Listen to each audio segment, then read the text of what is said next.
Right now at 6, the Bay Area braces for the arrival of more federal immigration agents. This federal administration has a playbook. What we're learning about plans for an enforcement operation involving Border Patrol agents and how local leaders are preparing. Plus, State Senator Scott Wiener officially enters the race for Nancy Pelosi's seat in Congress. San Francisco deserves the strongest possible representation. We'll hear from him on his decision to run and another potential name to watch in the race. But I think the Democratic Party is ready for a new kind of politics. And later, we'll meet a sports bar owner who could not be more excited for the new pro women's baseball team coming to San Francisco. I can't even believe it. This is CBS News Bay Area with Juliette Goodrich. Good evening. A lot to cover at 6. Reaction flooding in to word of ramped up immigration enforcement in the Bay Area. The U.S. Coast Guard confirmed that Border Patrol agents are heading to the Coast Guard base in Alameda. It sets the stage for larger scale immigration enforcement that President Trump has promised. At the same time, Governor Newsom is sending California's National Guard to help food banks affected by the government shutdown. That looks like a move to block Trump from using the Guard for immigration. And a couple of hours ago, Newsom warned the president against trying to use the National Guard. We're going to be fierce in terms of our response. We're going to be focused, and quite literally, this is the lawsuit that I will file within a nanosecond of any efforts to send the military to one of America's great cities, San Francisco, that is enjoying 60%. The governor also said sending in the Guard to crack down on crime would be like an arsonist wanting to credit for putting out the fire. So in the meantime, our chopper flew over the Alameda Coast Guard station. This is earlier in the evening. The Customs and Border Protection agents are expected to arrive tomorrow. Our Brad Hamilton joining us live from Alameda now with a look at how the community leaders and officials are bracing for the deployment. Brad. Yeah, Juliette, while the Coast Guard did confirm that information, they didn't say how many agents are coming and what they're expected to do. But really, all of this news has sparked plenty of reaction across the Bay Area. President Trump has made several threats to send federal forces to the Bay Area. And now, confirmation that Border Patrol agents are expected to arrive at the Coast Guard base in Alameda as soon as tomorrow. 2 U.S. officials told CBS News that the Trump administration is planning to deploy those agents as part of its broader effort to crack down on illegal immigration. They say Border Patrol leader Gregory Bavino is expected to help oversee the operation. He's currently leading arrests in Chicago and previously directed controversial raids in Southern California this summer. San Francisco Mayor Daniel Lurie spoke this afternoon, saying he signed an executive directive aimed at preparing potential deployment. For the last 10 months, we have been taking steps to prepare for this kind of escalation here in San Francisco. And I want to be very clear. We are prepared. The city has activated its Department of Emergency Management to coordinate across departments and is working with groups like the Rapid Response Network to support immigrant communities. We don't exactly know what the federal government is planning in San Francisco and across the Bay Area. But we do know this federal administration has a playbook. In cities across the country, masked immigration officials are deployed to use aggressive enforcement tactics that instill fear, so people don't feel safe going about their daily lives. Abel Moten, a union rep for legal service workers, had already planned an event in the Mission District. And what we've been calling for is for a general strike against the Trump policy on immigration and a whole wide range of policies. After learning about the agents coming, he said it underscored why. Now that it's coming home, hopefully people will see that this is not the bubble that we imagined it was. All this playing out as the president has made several threats to send the National Guard to San Francisco to deal with crime and immigration.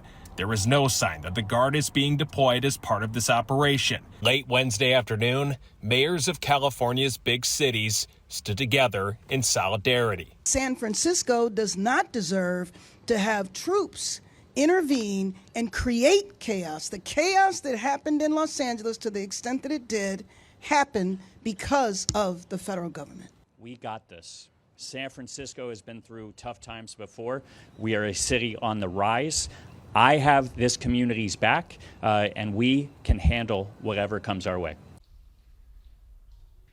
Now, for anyone wondering if it's legal to deploy Border Patrol agents, it is, but it has to be directed by the president under federal immigration law. Juliet?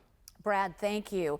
The Department of Homeland Security just released a statement saying, quote, as the secretary said on Monday, DHS is targeting the worst of the worst criminal illegal aliens, including murderers, rapists, gang members, pedophiles, and terrorists in cities such as Portland, Chicago, Memphis, and San Francisco. As it does every day, DHS law enforcement will enforce the laws of our nation. The other part of this story, Governor Newsom is deploying the National Guard to help food banks. Sarah Donchie is here with what he's calling a humanitarian mission. Yeah, Juliet, that's right. The governor has not released too many details about that or specifics. We don't know exactly where the guardsmen are going or when they'll get there, which obviously are important details. But Newsom says this is in response to the government shutdown, specifically the loss of CalFresh benefits for more than 5 million people in our state. His office says they're also fast-tracking $80 million in state support. We talked to Bay Area food banks who say they were caught off guard by that announcement, and they say that they need now more than anything major funding. As we prepare for literally hundreds of thousands of individuals in our local community alone losing their CalFresh benefits beginning November 1st, we're just grateful for the recognition that we need support. And any support is welcome. Of course, funds is what we most need. The deployment comes as the state is in an ongoing legal battle with the federal government over control of the National Guard. We asked a constitutional law professor about potential conflicting orders from the governor and from the president. What would happen if Governor Newsom called out the National Guard to work at the food banks and the president said, I don't want him to do that. I want him to go down to the ICE office. And the answer is we don't know, because like so many other things at this moment, it's unprecedented. So if you were wondering, this is actually not the first time the National Guard has been sent to help food banks. Juliet, you might remember they were deployed during the COVID pandemic, since many regular volunteers were forced to stay home at the time. So again, as you heard Rory Little say, if there's a conflict, we really just kind of have to wait and see what will happen on that front. A much different scenario this time. Sarah, thank you. All right, another big story in politics. State Senator Scott Wiener is running for Congress next year. He's seeking the seat former House Speaker Nancy Pelosi has held for nearly 4 decades. Our Kelsey Thord has more from Wiener about why he's running and heard from his challenger. Representing this community on the State Senator Scott Wiener has officially entered the race for California's 11th Congressional District, the seat held by former House Speaker Nancy Pelosi for almost 40 years. This really isn't about Nancy Pelosi. This is about the future and this moment in time where we have rising authoritarianism and cost of living increase. We need to really help make people's lives better. And it's about going forward for the future and representation of San Francisco. Wiener has represented San Francisco in the state Senate since 2016. Before that, he was on San Francisco's Board of Supervisors. It was long believed that Wiener would run for Pelosi's seat once she retired. But this announcement comes before Pelosi's team has announced whether or not she plans to run for re-election in 2026. Yeah, I have enormous respect for Speaker Emerita Pelosi. She has moved mountains for the country, for San Francisco, and I think the world of her. I do not know what her plans are, only she can say, and she has not said so far. But I know that San Francisco deserves the strongest possible representation. We reached out to Pelosi's office for comment on Wiener entering the race. They did not speak to the race itself, instead sending us this statement saying, quote, Speaker Pelosi is fully focused on her mission to win the Yes on 50 special election in California on November 4th. She urges all Californians to join in that mission on the path to taking back the House for Democrats. Scott Wiener is not the only person in this primary. Shoykat Chakrabarty, a former tech executive who worked as chief of staff for New York Representative Alexandria Ocasio-Cortez, launched his campaign earlier this month. I think the Democratic Party is ready for a new kind of politics that's movement-based. And on my campaign, we had 800 people show up to a rally just a couple weeks ago, which is unheard of. I've never seen that in a congressional race, much less one 9 months out from the primary. Schoicott is framing himself as the anti-establishment candidate, saying Senator Weiner wouldn't bring any change to Congress. Voters in San Francisco will have a choice. Do they want to go for somebody who is an establishment pick, who's going to kind of be advocating for a return to a pre-Trump status quo? Or do they want to vote for somebody who will campaign and work as a movement and do the kind of politics of someone like AOC, who will actually fight and who's pitching, trying to build a real new economy and society that actually works? But Senator Weiner says he's proved what he can do at the state level and wants to do the same in Congress. I've worked very, very hard for San Francisco, and I've delivered over and over again, whether on housing or healthcare affordability or expanding clean energy or fighting for democracy. And I look forward to taking that fight to Washington, D.C. Since winning the seat in a 1987 special election, Nancy Pelosi has never had less than 68% of the vote in a primary. BART police released new photos of a suspect in a recent stabbing at the Daly City BART station. The photos show the suspect wearing a black hat, black sweatshirt, and gray pants. Officers say he was seen with the woman in the red shirt before the stabbing. Police released her photo last week, but have not called her a suspect. Authorities say a man was hospitalized last month after he was attacked near the BART station's bus zone. Still ahead here, right at 6, hundreds of jobs on the chopping block at Meta. What the cuts say about the company's goals in the AI race. Plus, a new pro women's baseball league picked San Francisco as one of its first homes. We'll meet a sports bar owner who grew up playing baseball, not softball, but can't wait for the first pitch. And to be one of the 4 founding cities for that league is really phenomenal. Happening now in North Oakland, an intersection gets a new name and a big birthday party in honor of one of the town's civil rights trailblazers. That man helped to free our nation. All power to the people. That was Representative Latifah Simon sharing words of love for Black Panther co-founder Bobby Seale.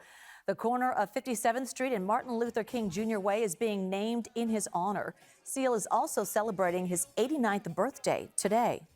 Bobby Seale and the Black Panther Party, Huey Newton, Elaine Brown, all of the comrades, yes, they're comrades in the Black Panther Party, were visionaries. Seale was a leader in the Black Power movement of the 60s and an early voice against police brutality. This street naming is part of Oakland's Love Life Week.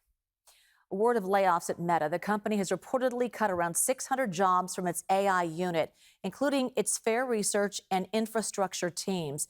The news first reported by Axios. The Menlo Park company says it's in an effort to streamline its artificial intelligence operations, and it's encouraging affected staff to apply for other roles within the company.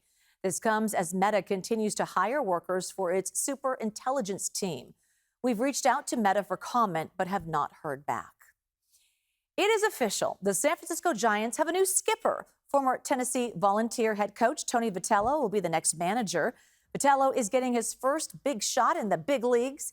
He has no professional playing or managing experience, but he has shined at the collegiate level. Vitello was the head coach at Tennessee for the past 8 seasons. He won over 72% of its games and led the team to win the 2024 College World Series. Also, the Women's Professional Baseball League is gearing up for their inaugural season next year. Yesterday, the league announced its first 4 cities to have teams, and that includes San Francisco. The Bay Area's expansion of professional women's sports has garnered huge followings. And as Amanda Harry reports, there's some excitement over the newest team. We have a picture of a league of their own here. Baseball is already represented at Ricky's Sports Bar, a photo of a league of their own, and Toni Stone, the first woman to play as a regular on an American professional baseball team. But soon, owner Sarah Jurgovich will have to add another team to the wall. And to be one of the 4 founding cities for that league is really phenomenal. San Francisco is one of 4 cities that will represent a team competing in the Women's Professional Baseball League. The others are New York, Boston, and Los Angeles. For Jurgovich, this is extra special. Because I played baseball as a kid. I didn't play softball. I think just because I had brothers, I ended up playing baseball. A photo shows 9 boys, and then Jurgovich. She thought she was the only one. I didn't know that there were other girls out there that played baseball at all. And so to go from that and to stop playing when I was 14 because there wasn't really a future in it, to now having a women's sports bar and having a new team in the Bay Area for women's baseball is like, can't even believe it. The younger me couldn't believe it. Co-director of the Center for Sports and Social Justice at Cal State East Bay, Matthew Atencio, says that representation is imperative. And I really hope that this new baseball league will inspire young kids, young girls to play sports. We've already seen women's sports hit a home run in the Bay Area. The Golden State Valkyries sold out every home game in their inaugural season. The new baseball team is taking a page out of their book and staying with the color scheme. There is something going on here in terms of our history, in terms of how we view the inclusion of women and girls in sports. We find it very, very important. We have a long history of that.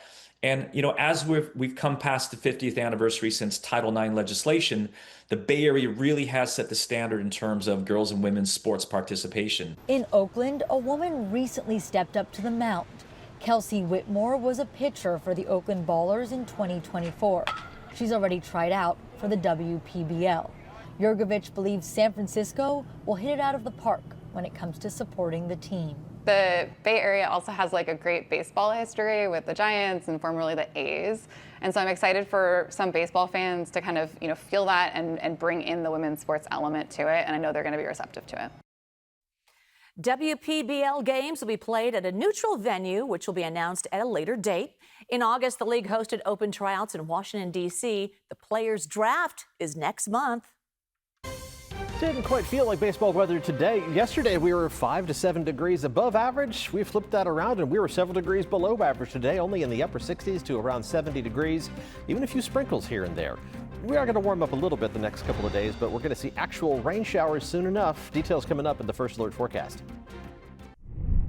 All right, time for our weather. Paul just informed me he went out for a 3-mile walk today. With the puppy. With the puppy. Oh, that's wear so the cute. puppy out. Yeah, you're like, come on. Those little legs, get them going. Which tells me you're walking before the rain starts. Well, and taking advantage of the cooler weather, too. Yeah. So you don't have to worry about him getting too warm, or me getting too warm. And we managed to dodge the few sprinkles that we had up there earlier today. The bulk of the actual shower activity, that was down to our south. The radar replay over the past 12 hours shows some of that activity trying to sneak up towards Monterey and Salinas. Even had a couple of cloud-to-ground lightning strikes in that neck of the woods, but the majority of the shower activity has now shifted into the Sierra, and the entire storm system that brought us the clouds, the cooler temperatures, the gusty winds, that is going to continue to move farther off to the east as we go through the rest of tonight. We are going to see the cloud cover higher up in the atmosphere giving way to some fog as we head through tonight into early tomorrow morning. It'll be fairly widespread to start the day tomorrow. Won't take too long for that inland fog to dissipate, though, and it should back up to the coast as we head towards lunchtime, even pulling away from the coast. We head into early afternoon. Right now, though, as we look outside, we are seeing that sunset sky as we look towards the Golden Gate from Salesforce Tower. And actually, it's now post-sunset. Sun went down at 6:22 1 minute ago. Temperatures are in the low to mid-60s across the board, so definitely cool even by late October standards. And we're going to drop down to a mix of 40s and 50s on the map by early tomorrow morning. Mostly 50s with some of the coolest spots in the North Bay valleys dipping down into the upper 40s. But these numbers are actually a couple degrees above average. We'll end up a couple degrees below average tomorrow. So a mix of 60s and 70s. But even the warmest spots around Fairfield, Antioch, and Brentwood only getting up into the upper half of the 70s. It's about as far as we're going to go. But the cooler spots closer to the coast kind of stalling out in the low 60s by tomorrow afternoon. Lots of sunshine once that fog pulls back to the coast tomorrow, but we are going to be seeing an increase in our rain chances as we head through Friday night into Saturday. So let's take a look at Futurecast. This takes us from 7 p.m. Friday through 1 a.m. Saturday. There's not much to see here at first until we get to past midnight Friday night. Just the first showers beginning to show up on the coast of the North Bay in those post-midnight hours on Friday night. And then as we head from 1 a.m. Saturday through sunrise on Saturday, the rain becomes more widespread, especially north of the Golden Gate, but everybody gets in on at least the light to moderate shower activity through the early hours of Saturday. But this is not going to be a long-lasting system, not an all-day washout on Saturday. In fact, by late morning, most of the showers have moved off to the east. Secondary little burst of moisture is going to be a bit more meager, but it's going to give us a chance for some additional hit or miss showers during the afternoon. I wouldn't cancel any outdoor plans on Saturday, but be flexible, be ready to kind of dash indoors if one of those showers does pay you a visit. but they're not going to amount to a whole lot. Total rainfall Saturday, anywhere from a few hundredths of an inch of rain to maybe a quarter inch of rain in the North Bay. Not going to be anything that's going to be too memorable. And then a little bit on top of that Sunday, potentially into Monday, but totals are not going to be all that high. Some spots in the North Bay maybe overachieving and getting closer to a half to a quarter inch of total rain. In the Sierra, this is not going to be much of a snowmaker. Less than an inch at lake level and just an inch or two in the higher elevation. So that should not have any complicating impacts on travel in that direction. Here's the 7-day forecast. The rainiest day, Saturday and Sunday, will be the coolest days.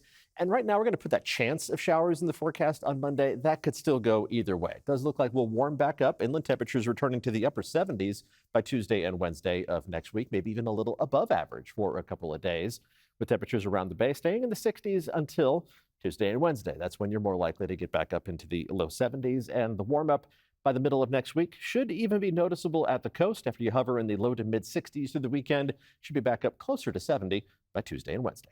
Jules? Paul, thank you. When we come back, another major event on the NFL calendar is coming to the Bay Area, the week of Super Bowl 60.